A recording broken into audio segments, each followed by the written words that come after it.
Salut la meute, c'est Raph. Salut la meute, c'est Ju. Aujourd'hui on se retrouve pour établir avec vous les règles de la meute. L'idée c'était de vous proposer un paquet de règles, notamment pour les MJ qui débutent, pour avoir des parties qui ont de grandes chances d'être des parties pas mal, en tout cas éviter les grosses erreurs de MJ. Et pour ceux qui ont envie, qui sont expérimentés et qui ont envie d'essayer notre vision, voilà, vous pourrez essayer de faire des parties la meute pour voir à quoi ressemblent nos parties. On pourrait dire en MJ comme la meute, et puis faut pas hésiter à nous dire aussi ce que vous en pensez en commentaire de la vidéo. Et donc du coup, en les règles de base, je crois que tu as fait un petit listing de ces règles. Ouais, c'est ça. Alors numéro 1, la partie doit être réglée selon son mode. Clair, flou, obscur. On vous renvoie en lien sur la vidéo qu'on a déjà fait où on représentait tous ces modes-là. C'est important de savoir dans quel type de partie on est en train de jouer parce que ça en change quand même une partie des règles, une partie dans la façon dont les joueurs ont le droit de se défendre et ont le droit de communiquer. Vraiment très important de définir si on est en partie flou, obscur ou clair. Numéro 2, la partie doit commencer par une nuit 0. La nuit 0, c'est quoi? C'est une nuit, on commence direct par une nuit,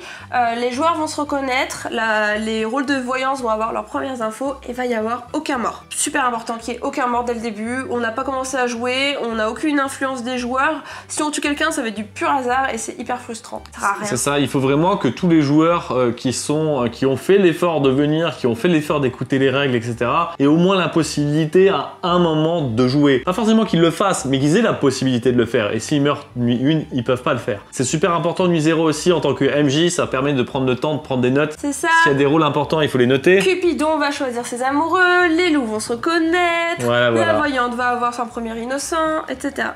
Tout un tas de mécaniques qui sont super importantes et toi ça te permet vraiment de souffler parce que les nuits suivantes vont être un petit peu plus nerveuses, donc voilà. Troisième règle, le système de vote, il va être par accusation. Donc tous les joueurs auront l'occasion de se défendre. L'accusation, ça donne aussi un temps à la partie, tu n'auras pas une partie trop longue. Si ton système de vote permet aux joueurs de se défendre et que du coup ça le condamne pas forcément, ça reste intéressant. En fait le but c'est que quelqu'un puisse se défendre avant de mourir. Voilà. S'il meurt c'est parce qu'il s'est mal défendu. C'est pas... voilà. Là actuellement on a présenté deux systèmes de vote, le système à main levée de tierce-lieu où là les votes peuvent nous tomber dessus sans qu'on ait pas parlé de la journée et on n'aura pas l'occasion de se défendre parce qu'il est trop tard, et le vote par accusation qui en est tout le contraire. Mais si jamais toi t'as inventé un système de vote particulier qui permet au moins de respecter que le joueur accusé ou le joueur sur le point de mourir ait la possibilité de se défendre pour ne pas mourir, pour nous c'est déjà pas mal. Ouais, c'est très bien. Petit aparté du coup, pour ceux qui utilisent le vote de confiance, on en a pas encore parlé sur la chaîne, le vote de confiance ne respecte pas vraiment ce critère de sélection et donc du coup... C'est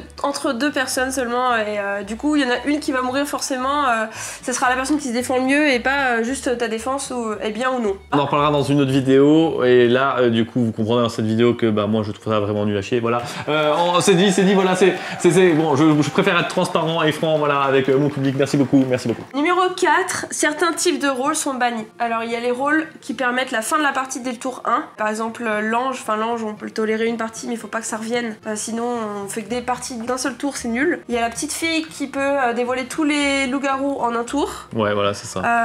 Et tous les rôles que vous pourriez inventer qui pourraient mettre fin à la partie en un tour. Faut réfléchir à l'équilibre de la partie, il faut que la partie soit amusante et pour ça il faut qu'elle soit un minimum linéaire. Et c'est pas possible d'avoir un coup, paf, quelqu'un qui dit paf tous les loups-garous, fini. Réfléchissez pas que au rôle, réfléchissez à la symbiose entre les rôles. Un Cupidon qui avec que 2 loups en partie, il est même amoureux et hop en un tour la partie est finie. Voilà, c'est ça, de la même façon lorsqu'il y a un bombardier fou avec 2 loups-garous, ça se trouve ils sont côte à côte avec le bombardier fou meurt, les loups-garous meurent, tour 1, fin de la game. Est-ce que c'est intéressant? Non, je ne pense pas. Mais bon, voilà, il faut faire la différence entre une partie fun, une partie entre guillemets sérieuse, une partie où les gens ont envie de s'investir un petit peu dans ce qui se passe dans la partie. Dans ce deuxième cas de figure, il y a des rôles, il faut faire très attention à comment ils sont agencés. Deuxième type de rôle à bannir, mais là c'est dans les règles de base de tout le jeu du loup-garou normalement. Aucun loup-garou ne peut passer dans le camp du village. Imaginez un loup-garou, il a vu ses potes loup-garou, il sait très bien que Kevin et Jean-Guy sont loup-garou. S'il devient villageois, tout d'un coup, il a plus qu'à dire ah, c'est bizarre, je pense que Kevin et Jean-Guy sont loup-garou. Et de façon plus générale, j'ai envie de dire, les rôles qui changent de camp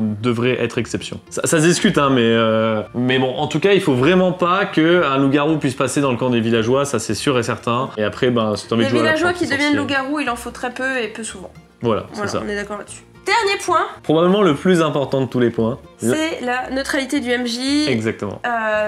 Déjà de base, sans histoire d'être neutre, le MJ ne va pas révéler les informations de la nuit. Si quelqu'un est mort par la potion de la sorcière, il ne le dira pas, il dira juste que la personne est morte. Faut laisser planer de doute, ça pourrait être la victime des loups, ça pourrait être la victime de la sorcière, et c'est ça qui fait réfléchir les joueurs et qui aide les loups à bluffer. C'est super important de pas trop révéler d'informations. En partie claire, de toute façon, révéler l'information, ça provoque le dévoilement, et le dévoilement est interdit en partie claire, ça fait partie du premier point. Mais le MJ doit être neutre, du coup, c'est super important. Le MJ ne doit pas aider un camp en aider un autre. Le MJ ne doit pas participer au village. Et de façon un petit peu plus générale, dans une partie, on parle de partie sérieuse où les gens savent jouer. Hein. On parle pas de partie avec des débutants. Il est important que le MJ sache quand est-ce qu'il est important de répondre aussi à une sollicitation des joueurs. Est-ce que c'est pertinent de donner le nombre de loups qui restent, par exemple?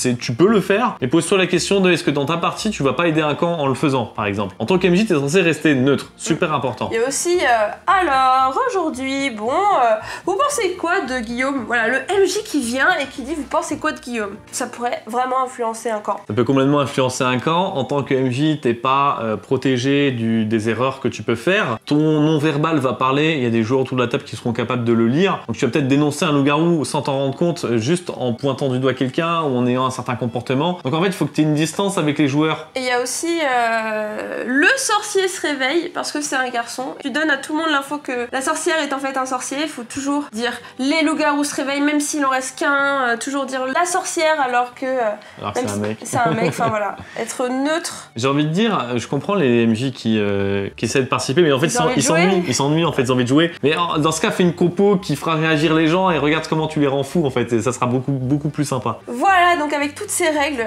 tu pourras dire à tes joueurs que tu fais une partie selon les règles de la meute. À toi de nous dire si tu aimeras ça ou non. Quand même, on va mettre des pincettes.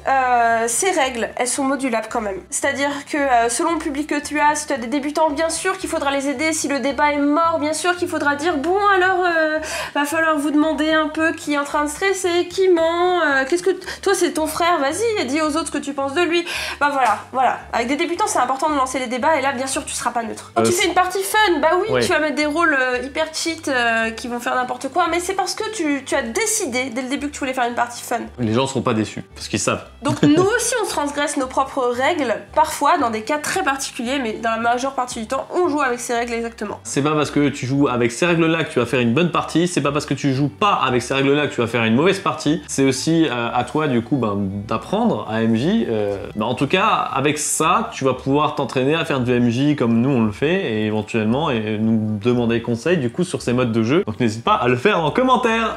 T'as vu cette transition de champion quoi? Et youtubeur professionnel bientôt, hein. 300 millions d'abonnés, rafle flamboyant, oui, j'ai une Pokéball sur... Non, c'est bon. Et moi, Raphaël Jus. Attends, je prépare notre futur drama pour faire cavalier seul jeudi. Et tu devrais faire pareil, Jus et Charbitre, chaîne YouTube sur Splatoon. Moi, YouTube Splatoon. Bref. Bon, merci d'avoir regardé. N'hésite pas à partager la vidéo, à aller sur le Discord et à faire un tour sur le Tipeee pour ceux qui veulent. Et le village s'endort.